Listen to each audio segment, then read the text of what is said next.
J'accueille Carole Gomez. Carole Gomez, bonjour. Vous êtes chercheuse à l'IRIS. Vous êtes chargée d'évaluer l'impact du sport sur la diplomatie. Effectivement, là, on est un peu en plein dedans. Pourquoi est-ce que Sepp Blatter fait cette déclaration aujourd'hui? Il n'a pas attendu 3 ans et demi pour se rendre compte qu'il faisait chaud, et même très chaud, dans les pays du Golfe en plein été.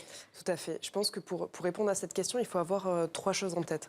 La première, c'est l'impact géopolitique du sport, où on est toujours plus ou moins bercé par la douce illusion de l'apolitisme du sport. C'est quelque chose qui est totalement faux. Le sport était évidemment un enjeu géopolitique majeur, et on doit le considérer comme tel. Concernant la déclaration de Sepp Blatter, c'est quelque chose qui est assez intéressant, puisqu'au final, on a vu une graduation des propos. Il n'a évidemment pas attendu le 16 mai 2014 pour intervenir sur le sujet.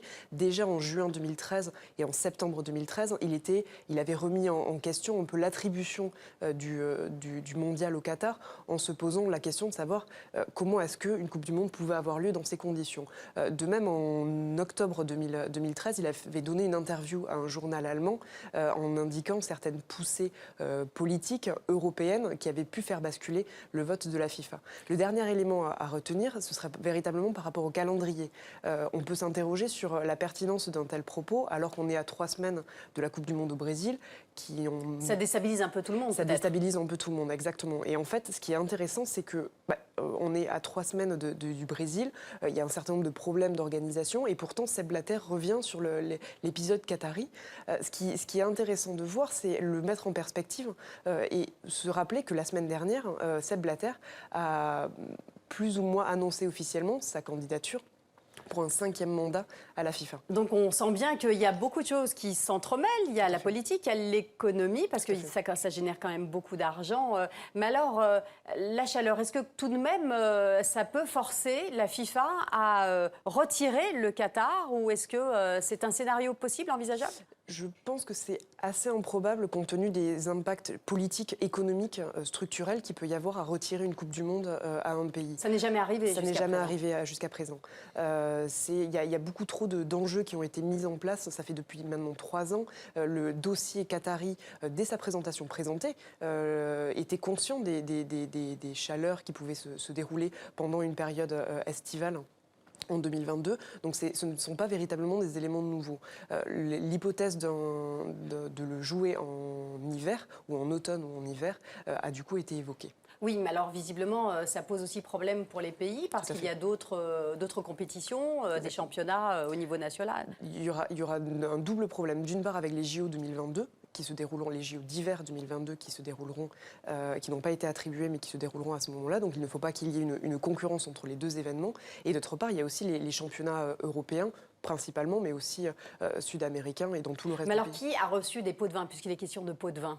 Alors, les propos de Sepp Blatter sont bien plus fins que ça. Nuancés, mais enfin, c'est un peu ce qu'il dit. Ce qu'il indique dans l'interview à la radio-télévision suisse, c'est des poussées politiques françaises et allemandes. Derrière ce vocabulaire très large, au final, il n'y a qu'une seule cible, Michel Platini, qui sera vraisemblablement candidat à la présidence de la FIFA en 2015. Et on a donc vu que Sepp Blatter voulait se présenter pour un 5e mandat. Et donc c'est une façon de déstabiliser Michel Platini, c'est ça ? Ce serait la meilleure façon pour arriver à le déstabiliser, puisqu'au final, le vote de la FIFA a été attribué par 14 voix contre 8 le 2 décembre 2010. Et Michel Platini a été le premier à évoqué qu'il avait voté pour le Qatar nullement s'en cacher. Sepp Blatter, au contraire, n'a jamais révélé pour qui il avait voté. Puis alors, une dernière chose, il y a aussi quand même des problèmes de droits de l'homme au Qatar. Il y a déjà eu plusieurs morts sur les chantiers. C'est un problème. C'est un grave problème. Et ce qui est d'ailleurs intéressant de voir, c'est là aussi la graduation de la réponse de la FIFA. Au début, la FIFA se disait totalement désintéressée, totalement extérieure à ces problèmes de politique intérieure. Il ne voulait pas d'ingérence au sein des affaires intérieures de l'État, de l'Émirat. Et petit à petit, en mars 2014, la FIFA a reconnu être peut-être responsable aussi de la situation des travailleurs au Qatar. Mais est-ce que ce n'est pas une façon aussi de brouiller les pistes, de parler de ces morts népalais pour servir la cause de Sepp Blatter? Est-ce que ça fait... Ça fait partie d'un tout. Il faut véritablement considérer la FIFA comme un microcosme politique avec ses tensions, ses alliances. Donc on peut véritablement voir que chaque déclaration qui est faite est un pion avancé dans un objectif bien connu qui est l'élection à la présidence de la FIFA. Merci Carole Gomez d'avoir répondu à nos questions. Merci.